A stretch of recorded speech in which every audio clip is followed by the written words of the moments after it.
السلام علیکم فرینڈز۔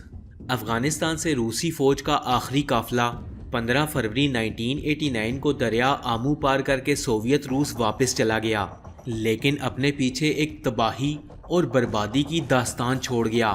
سینکڑوں چھوٹے بڑے کمانڈر افغانستان میں کنٹرول کے لیے آپس میں دست و گریباں ہو گئے۔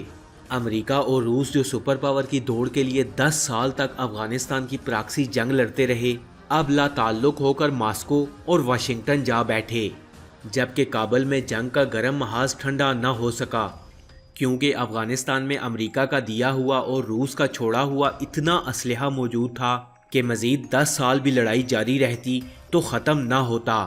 ایسے میں پاکستان اور سعودی عرب نے افغانستان کے بڑے کمانڈرز کو مکہ مکرمہ میں اکٹھا کیا۔ خانہ کعبہ کے سائے میں بیٹھ کر ایک معاہدہ طے ہوا اور اس میں طے پایا کہ تمام افغان کمانڈر آپسی لڑائیاں ختم کر دیں گے اور روسی اسلحہ جو زیادہ خطرناک ہے وہ واپس کر دیں گے، لیکن ایسا نہ ہو سکا، جس کی ایک بڑی وجہ یہ تھی کہ پشتون اور تاجک گروہوں میں صدیوں پرانی دشمنیاں تھیں۔ افغانستان پر قبضے کے لیے جو پشتون اور تاجک گروہ آپس میں لڑ رہے تھے، ان میں 2 گروہ نمایاں تھے۔ تاجک کمانڈرز میں افغان صدر برہان الدین ربانی اور ان کے وزیر دفاع احمد شاہ مسعود تھے، جبکہ پشتونوں کے قائد گلبدین حکمت یار تھے۔ ایک چوتھے لیڈر عبدالرشید دوستم بھی تھے، جو مزار شریف پر اپنے 20,000 جنگجوؤں کے ساتھ موجود تھے۔ یہ کمانڈر سوویت جنگ کے دنوں میں روس کے ساتھ تھے، لیکن حکمت یار کو طاقتور ہوتے دیکھ کر انہوں نے پاسا پلٹا اور پشتون کمانڈر کی جماعت حزب اسلامی کے ساتھ مل گئے۔ جلال آباد میں حاجی قدیر کی حکومت تھی، جبکہ ہرات میں جنرل اسماعیل اور قندھار میں گل آغا نے حکومت بنائی ہوئی تھی۔ یہ سب کسی مرکزی حکومت کو نہیں مانتے تھے اور ہر ایک کا دعویٰ تھا کہ وہ پورے افغانستان پر قبضہ کرے گا۔ پاکستان اور سعودی عرب کے تعلقات ان تمام گروہوں کے ساتھ سوویت افغان جنگ کے زمانے سے چلے آ رہے تھے، لیکن پشتون کمانڈر گلبدین حکمت یار کے ساتھ زیادہ گہرے روابط تھے، جس کی 2 وجوہات تھیں۔ ایک یہ کہ افغانستان میں پچھلے 300 سال سے صرف پشتونوں کی حکومت رہی ہے، اور ویسے بھی افغان آبادی کا 40% سے زیادہ حصہ پشتونوں پر مشتمل ہے، جبکہ باقی گروپ بہت کم تعداد میں ہیں۔ دوسری وجہ یہ تھی کہ پاکستان کے مغربی علاقوں میں بھی آبادی کا بڑا حصہ پشتونوں پر ہی مشتمل تھا اور اب بھی ہے۔ 1994 میں حکمت یار اور رشید دوستم کے اتحاد نے کابل کا محاصرہ کر لیا۔ اب شہر کے اندر تاجک کمانڈرز ربانی اور احمد شاہ مسعود تھے، اور شہر کے باہر پشتون کمانڈرز حکمت یار اپنے کمیونسٹ اتحادی رشید دوستم کے ساتھ کھڑے تھے۔ دونوں طرف سے شدید بمباری اور راکٹوں کا تبادلہ ہوا، ہزاروں شہری اور جنگجو ہلاک ہوئے، لیکن کابل فتح نہ ہو سکا۔ اس طویل لڑائی کا نتیجہ یہ نکلا کہ گلبدین اور دوستم کا اتحاد بری طرح ہار گیا اور پسپا ہونے پر مجبور ہو گیا۔ حکمت یار اس شکست کے بعد جم نہ سکے اور آخرکار تہران میں چھپ کر بیٹھ گئے۔ کابل میں ربانی اور مسعود کے فاتح اتحاد نے بھارت اور روس سے اپنے تعلقات بڑھا لیے، اور یوں پاکستانی خفیہ ایجنسی ISI کے لیے ایک نیا چیلنج پیدا ہو گیا۔ دوسری طرف امریکہ اور سوویت روس کے نکل جانے کے بعد افغانستان میں قیام امن کی ذمہ داری مجبوراً پاکستان کو اٹھانا پڑی، کیونکہ پاکستان میں موجود لاکھوں افغان مہاجرین اسی صورت افغانستان واپس جا سکتے تھے جب وہاں امن قائم ہو جائے۔ لیکن حکمت یار کی شکست اور مسلسل خانہ جنگی نے پاکستان کے ساتھ افغانستان کے سابق معاشی معاون سعودی عرب کو بھی بہت مایوس کیا، لیکن یہ مایوسی اس وقت دور ہو گئی جب بلوچستان سے منسلک افغان صوبے قندھار کے اندر ایک عجیب و غریب واقعہ پیش آیا۔ ایک مدرسے کے طالب علم سے ایک مقامی کمانڈر نے جنسی زیادتی کی اور پھر اسے قتل کر دیا۔ اسی طرح بچیوں کے ساتھ بھی زیادتی کی گئی اور انہیں بھی قتل کر کے پھینک دیا گیا۔ ایسا افغانستان کے کئی اور علاقوں میں بھی ہو رہا تھا، لیکن قندھار میں صورتحال تھوڑی مختلف تھی۔ وہ یوں کہ قندھار سے افغانوں کی بڑی تعداد بلوچستان کے اندر علم حاصل کرنے کی غرض سے آئی ہوئی تھی۔ یہ طالب علم مولانا فضل الرحمان کے مدارس میں تعلیم حاصل کرتے تھے اور افغانستان کی صورتحال پر پریشان رہتے تھے۔ ایک دن ان سب نے مل کر ایک غیر معروف اور 4 دفعہ روسی گولیوں سے زخمی ہونے والے 39 سالہ شخص کو اچانک اپنا لیڈر بنا لیا۔ جن طالب علموں نے انہیں اپنا لیڈر بنایا وہ خود کو طالبان کہتے تھے، اور جس کو لیڈر چنا گیا اس کا نام ملا محمد عمر تھا۔ ملا عمر اور طالبان نے بچوں سے زیادتی کرنے والے کمانڈر کے گارڈ کو ساتھ ملایا اور کمانڈر کو قتل کر دیا۔ مقتول کمانڈر کے قبضے میں بڑی تعداد میں روسی اسلحہ تھا جسے طالبان نے قبضے میں لے لیا۔ اس اسلحے اور اس کمانڈر کے گارڈز کے ساتھ مل جانے سے طالبان کی طاقت دگنی ہو گئی۔ دوسرا فائدہ یہ ہوا کہ قندھار میں طالبان کی اچھی شہرت پھیل گئی، جس کی وجہ سے کاروباری لوگ طالبان سے ملے اور معاہدہ کیا کہ ان کی حفاظت کے بدلے پھلوں اور سبزیوں کے تاجر طالبان کی مالی مدد بھی کریں گے۔ اب طالبان کے پاس مال، اسلحہ اور نیک نامی تھی جس کے بھروسے پر وہ آگے بڑھے۔ قندھار میں ہر چند کلومیٹر پر ایک نیا کمانڈر تھا جو ٹیکس اور بھتہ وصول کرتا تھا۔ طالبان نے تمام ناکے ہٹا کر راستے صاف کرنا شروع کر دیے اور یوں افغانستان کے جنوبی علاقے میں امن قائم ہونا شروع ہو گیا۔ افغانستان کے سابق صدر حامد کرزئی ان دنوں پاکستان میں مقیم تھے۔ انہوں نے اپنے انٹرویو میں بتایا تھا کہ طالبان شروع میں اچھے لوگ تھے کیونکہ یہ امن پر کام کر رہے تھے۔ انہوں نے خود بھی طالبان کو $50,000 اور افغان جہاد کے زمانے میں چھپایا ہوا روسی اسلحہ دیا تھا۔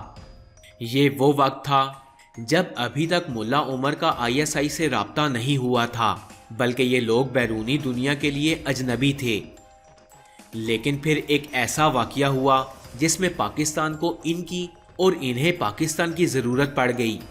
افغانستان کی مرکزی حکومت میں پشتونوں کی مکمل شکست اور افغانستان میں خانہ جنگی ISI کے لیے پریشانی کی بات تھی، لیکن ساتھ ہی وزیر داخلہ نصیر اللہ بابر بھی ایک عجیب کشمکش میں مبتلا تھے جن کا تعلق پاکستان کی معاشی راہداری کو پرامن بنانے سے تھا۔ وزیر داخلہ اس وقت کی وزیر اعظم بینظیر بھٹو کی ہدایت پر تمام تجارتی راستے کھلے رکھنا چاہتے تھے۔ پاکستان افغانستان سے گیس، کاٹن اور تیل کے لیے ایک راستہ بنانا چاہتا تھا، لیکن مسئلہ یہ تھا کہ راستے میں افغانستان کے درجنوں کمانڈرز کے ناکے اور ڈاکے موجود ہوتے تھے۔ لیکن حکومت پاکستان نے اس راستے کو ایک بار ٹیسٹ کرنے کے لیے پہلی تجارتی کھیپ ترکمانستان سے منگوائی۔ یہ 30 ٹرکوں پر مشتمل کاٹن سے لدی ہوئی کھیپ تھی، لیکن وہی ہوا جس کا ڈر تھا۔ اسے راستے میں نامعلوم جنگجوؤں نے روک لیا اور یہ قافلہ قید ہو گیا اور کاٹن کہیں رک گئی۔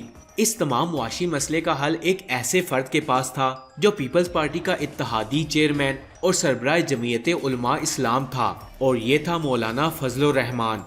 مولانا کے بلوچستان میں مدارس تھے جہاں طالبان کا آنا جانا رہتا تھا، اور وہ جانتے تھے کہ طالبان ہماری مدد کر سکتے ہیں۔ انہوں نے نصیر اللہ بابر کو اس بارے میں بتایا اور نصیر اللہ بابر نے طالبان سے ISI کے ذریعے رابطہ کیا۔ طالبان کو بھی لگا کہ اگر پاکستان کی مدد کی جائے تو ہمیں ایک مضبوط اتحادی مل جائے گا۔ چنانچہ طالبان نے پاکستان کی مدد کرنے کا فیصلہ کر لیا۔ طالبان نے کمانڈوز کا ایک یونٹ تشکیل دیا جس نے خفیہ کارروائی کرتے ہوئے اس کمانڈر کا سراغ لگایا جس نے پاکستانی قافلے کو یرغمال بنایا ہوا تھا۔ یہ کمانڈر طالبان سے لڑائی میں مارا گیا اور 30 ٹرکوں کا قافلہ طالبان کی حفاظت میں پاکستان پہنچ گیا۔ یہ طالبان اور پاکستان کے درمیان پہلا رابطہ تھا، اور یہیں سے طالبان کو پاکستان اور سعودی عرب کی مدد ملنا شروع ہو گئی۔ سعودی عرب نے القاعدہ کو طالبان میں داخل ہونے سے نہیں روکا، اور یوں اس کھیل کا آغاز ہوا جو 9/11 تک جا پہنچا۔ طالبان کو سعودی گروپ القاعدہ کا پیسہ ملا، پاکستان سے سپورٹ ملی، تو ان کے حوصلے اور جوان ہو گئے۔ 1994 کی سردیوں سے کچھ پہلے طالبان نے مشرقی افغان صوبے قندھار پر بآسانی قبضہ کر لیا۔ سپٹمبر 1995 میں ترکمانستان سے منسلک صوبہ ہرات بھی طالبان کے کنٹرول میں آ گیا، اور یوں اب وہ راستہ بالکل صاف تھا جہاں سے پاکستان وسط ایشیا سے تجارت کر سکتا تھا۔ ہرات پر کنٹرول کے صرف 1 سال بعد طالبان نے کابل پر حملہ کر دیا، اور اس بار احمد شاہ مسعود اور ربانی کی فوجیں مقابلہ نہ کر سکیں۔ احمد شاہ مسعود کی فوجیں شمال میں وادی پنشیر کی طرف پسپا ہو گئیں، اور طالبان ایک فاتح کی طرح کابل میں داخل ہو گئے۔ لیکن یہاں سوال یہ پیدا ہوتا ہے کہ ایک دم سے طالبان اتنے طاقتور اور احمد شاہ مسعود جیسا کمانڈر جسے بیرونی مدد بھی حاصل تھی، اتنا کمزور کیسے ہو گیا؟ اس کی 2 بڑی وجوہات تھیں۔ ایک یہ کہ طالبان پشتون تھے اور وہ زیادہ تر پشتون حکمران کو ہی حق حکمرانی دیتے تھے، اور دوسری وجہ یہ تھی کہ طالبان کو پاکستان اور سعودی عرب کی ہی نہیں بلکہ امریکہ کی حمایت بھی حاصل تھی۔ امریکی حمایت کی وجہ ایک بزنس تھا۔ وہ اس طرح کہ ترکمانستان، افغانستان اور پاکستان میں ایک گیس پائپ لائن کا منصوبہ شروع ہونے کے قریب تھا، جس کا ٹھیکہ امریکی company union oil company of California کے پاس تھا۔ Union oil company of California صرف کاروباری ادارہ نہیں تھا، بلکہ یہ امریکی خفیہ ایجنسیوں کا اعلیٰ کار بھی تھا۔ اس کمپنی میں امریکی حکومت اور فوج کے خفیہ اہلکار کام کرتے تھے، اور شاید اب بھی کرتے ہوں۔ اس کمپنی نے طالبان کے کابل پر قبضے سے پہلے ہی قندھار میں دفاتر بنا لیے تھے، اور میں آپ کو بتاتا چلوں کہ ان کا مرکزی دفتر قندھار کے اندر اسامہ بن لادن کے کمپاؤنڈ کے بالکل سامنے تھا۔ یہ بھی ایک حقیقت ہے کہ 90 کی دہائی کے شروع میں جب اس ڈیل پر کام ہو رہا تھا، تب پاکستان میں امریکی سفیر رابرٹ اوکلے تھے، جو ریٹائرمنٹ کے بعد اس کمپنی کے ایڈوائزر بن گئے۔ بعد میں القاعدہ کی وجہ سے امریکہ اور طالبان کے درمیان تعلقات کافی خراب ہو گئے، اور اسی وجہ سے یہ آئل ڈیل آگے نہ بڑھ سکی۔